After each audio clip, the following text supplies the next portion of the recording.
Whoever fights monsters must take care not to become one of them. Friedrich Nietzsche. What did Nietzsche mean by that? At first glance, it seems like a warning against evil. But what if it's something much deeper?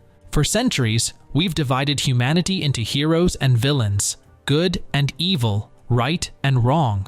But what if we're wrong? What if those we call villains have legitimate reasons for thinking the way they do? The Joker believes that morality is an illusion, that anyone can be broken, and that all that separates an ordinary man from a monster is a single bad day. That sounds crazy, but what if deep down he's right? Imagine an ordinary man, someone like you or me, a teacher, a family man, an honest worker. Now imagine that this same man, in just a few days, becomes a cruel tyrant, capable of humiliating, torturing, and destroying people around him. Fiction? It really happened. In 1971, an experiment changed the way we understand human behavior forever. Psychologist Philip Zimbardo wanted to test how far people would go if they were in a position of power. To do this, he turned the basement of Stanford University into a makeshift prison and divided volunteers into two groups. Half would be the guards, half would be the prisoners. What happened over the next few days was so disturbing that the study had to be interrupted ahead of schedule.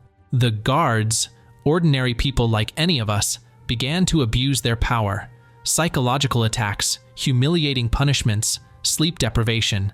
Some forced the prisoners to be naked, to perform degrading acts. The most frightening thing? They weren't ordered to do this. They simply became it. What Zimbardo discovered was disturbing. No one sees themselves as the villain in their own story. But under the right circumstances, anyone can cross the line. Now stop and think. What if you had been there? Who would you have been? The Joker says that morality is fragile, that all it takes is one crisis for even the noblest people to reveal their true face. But is he wrong? Perhaps the answer is not so simple. Because if evil can be awakened within anyone, then the most important question is not whether it exists, but rather, what prevents us from crossing the line? The answer may be more disturbing than you think. The Joker believes that the world is not divided into good guys and bad guys. For him, people only follow the rules because they're afraid of the consequences. But when put under pressure, when the world pushes them to the limit, they show who they really are. But is that true? Is evil inside all of us, just waiting to be awakened? In the 1960s, a simple experiment revealed something frightening about human nature. Psychologist Stanley Milgram wanted to understand how far people would go when an authority figure told them to do something that went against their conscience. The study was straightforward. Volunteers were put in a room and instructed to apply electric shocks to another person whenever they got an answer wrong. What they didn't know was that the other person was an actor. No one was actually being electrocuted. But with each mistake, the shocks increased in intensity, from small impulses to supposedly lethal levels. And yet, 65% of people went all the way. They applied shocks that they believed would be fatal, simply because an authority said, "Go on." Milgram discovered something disturbing. People are not cruel by nature, but they are extremely suggestible. When they feel part of a system, when the rules come from above, they tend to obey without question. This leads us to an even more disturbing thought. How many decisions do we really make on our own? And how many do we just follow because we've been conditioned to do so? But the question goes even further. What if, instead of an authority figure, it was society itself that collapsed? If the rules that keep us civilized simply ceased to exist? Sociologist Emil Durkheim called this phenomenon anomie, a state in which social rules collapse, and people start acting without a clear sense of right and wrong. And this isn't just theory. It has happened several times in history. In the 1990s, after the collapse of the government in Somalia, the country was plunged into chaos. Without a state to impose laws, armed groups began to dominate the cities. Ordinary people, who had previously led peaceful lives, were forced to make unthinkable choices, either adapt to the new world or be crushed by it. The same has happened at various times of social collapse. In times of crisis, when there are no authorities left to punish crimes or maintain order, people start to act on the basis of survival. Values that were once non-negotiable are put aside. What seemed inconceivable becomes normal. Psychologist Albert Bandura, famous for his studies on dehumanization, discovered something frightening. When one group begins to see the other as inferior, dangerous, or different, what was previously unacceptable can quickly become justifiable. And here we come back to the main question. Are villains just products of this conditioning? Could it be that, rather than being aberrations, they are just those who see the hypocrisy of the system and decide to break its rules? If society can shape the villain, can it also shape what we call morality? What does right and wrong really mean? What if these ideas are just passing conventions that change according to time and context? Is this content making you reflect and sparking new ways of thinking?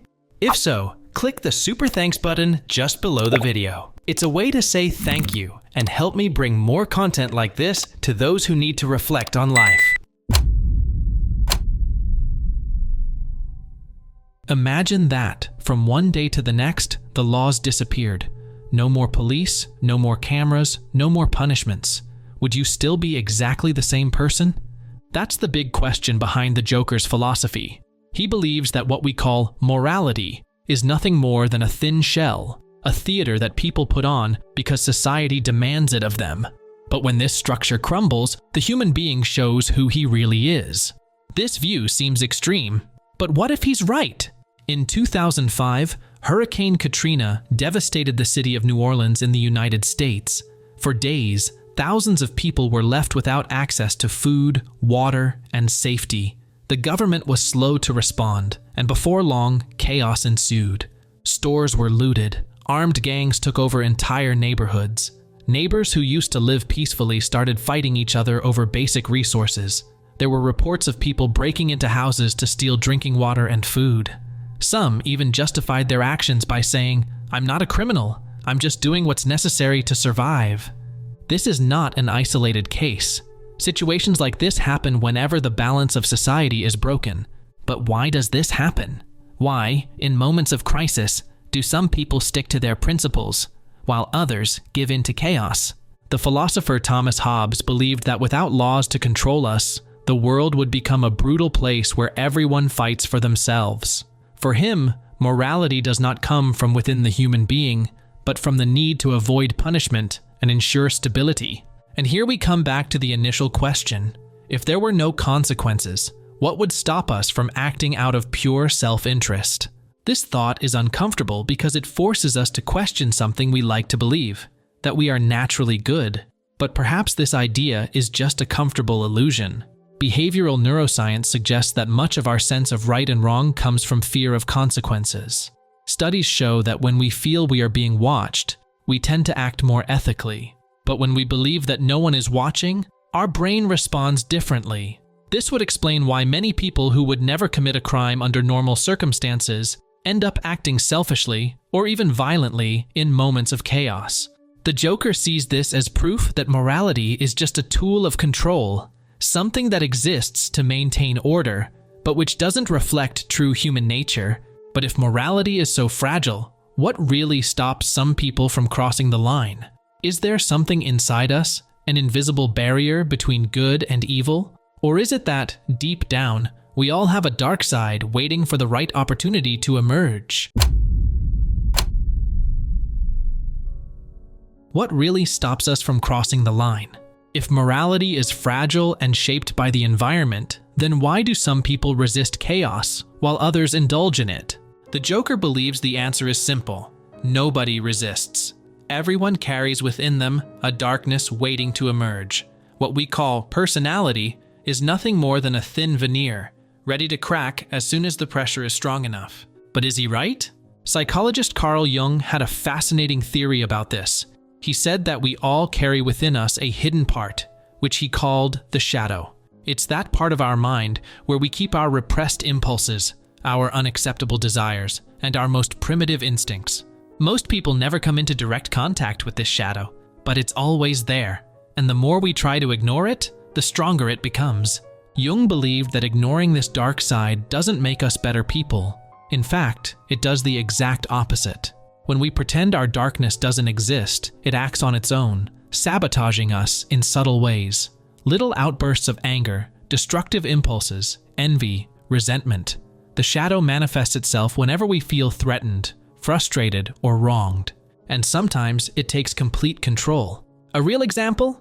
The case of Theodore Kaczynski, also known as the Unabomber. Kaczynski was a young prodigy. He entered Harvard University at just 16, bright, with a promising future ahead of him. But inside him, something dark was growing.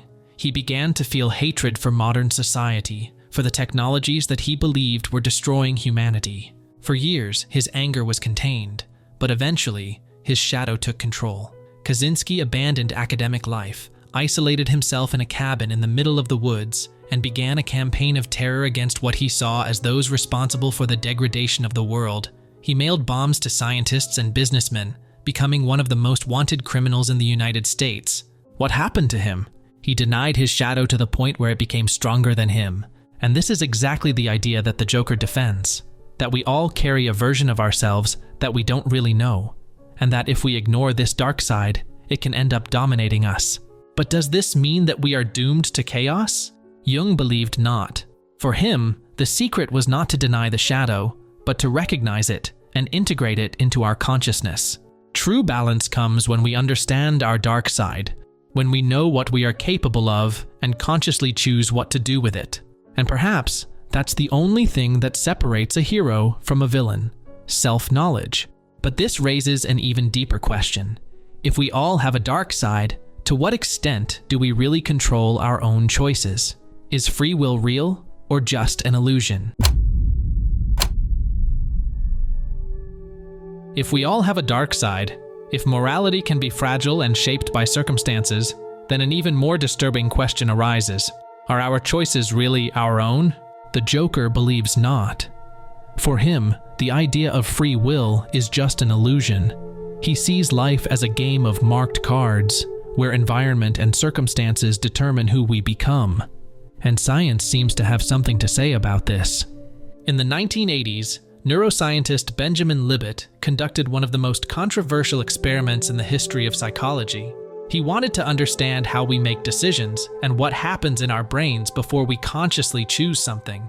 The experiment was simple.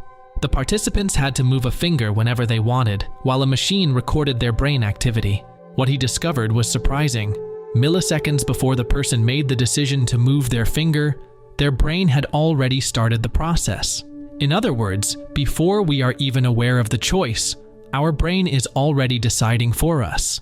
This has led many scientists and philosophers to question, does free will exist, or are we just the result of unconscious processes that are beyond our control? If the environment and the brain are already determining our actions before we even realize it, does that mean that our decisions are really our own? The Joker would say no. He believes that anyone can be broken, that no one really owns their choices. It all depends on the cards life has dealt us. But is he right? Psychiatrist Viktor Frankl, a survivor of the Nazi concentration camps, had a different view. He saw the worst in humanity. The Nazi system tried to dehumanize people, to reduce their existence to pain and obedience. Many lost hope. But something struck him. Even in hell, there were those who chose to be good.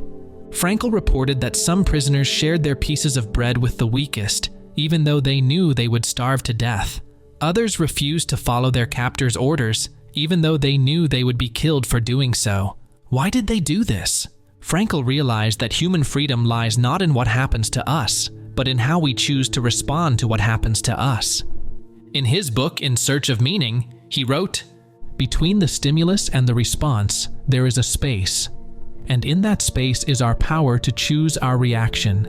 And in our reaction lies our growth and our freedom." In other words, even though the world around us tries to shape us, there is a moment of choice, a small window of freedom that defines us. And perhaps it is precisely this choice that separates a hero from a villain. But that raises one final question. What if the villains are right? What if morality is just a game? If, in the end, it all comes down to who has the power to set the rules? So what if the villains are right? If morality is fragile, If we all have a dark side, and if our choices can be determined by forces we don't even realize, are we really free? Are we really just pieces in a bigger game, slaves to the circumstances that shape us? The Joker believes so. He sees the world as absolute chaos, where no one is truly good, only conditioned to look good while the system works. But what if he's wrong? Let's look at the facts. We've seen that morality can be influenced by the environment, as in the Milgram and Stanford experiments, that entire societies can collapse, leading ordinary people to do unthinkable things, that the brain, according to Libet, can initiate decisions before we are even aware of them. All this seems to reinforce the Joker's view that we are just puppets of forces we don't control. But there's a problem with this logic. If we were completely determined by our environment, how can we explain those who resist? If everyone has a dark side, why do some choose to face it rather than surrender to it? If morality were just an illusion, why are there people who, even in the face of chaos, choose to be righteous? The Joker sees the worst in humanity and uses this as an excuse to give in to chaos. But he ignores something fundamental: the human capacity to transcend its own limitations. And that is the essential difference between a villain and a hero. The villain is the one who surrenders to his shadow, who sees himself as a victim of circumstances and abandons any sense of responsibility. The hero is the one who recognizes his darkness, but consciously chooses the path he wants to follow. Carl Jung already said that true maturity comes from integrating our shadow, not denying it or being dominated by it. The danger is not in having a dark side. That's human. The danger lies in not knowing it exists, or worse, using it as a justification to do whatever you want. And that brings us to the most important point. Free will may be limited, but it does exist. Psychiatrist Viktor Frankl proved this in one of the most inhumane scenarios in history. He saw people being reduced to absolute suffering, but even there, some still chose to be compassionate. Frankl concluded that the ultimate human freedom is to choose how we react to what happens to us, and that choice changes everything. If we were just products of the environment, if we were fated to follow a fixed script, human history would be an endless cycle of destruction and selfishness. But what we see is different. Even in the darkest moments, there are those who defy logic and do what no one expected. This means that morality is not an illusion.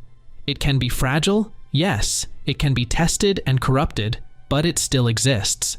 And the only thing that really separates a hero from a villain is the awareness of that choice. The question that remains is, if one day you are faced with this choice, what will you do? Perhaps that is humanity's only true test. And remember, knowledge is the path to true freedom. Count on me and follow the White Rabbit.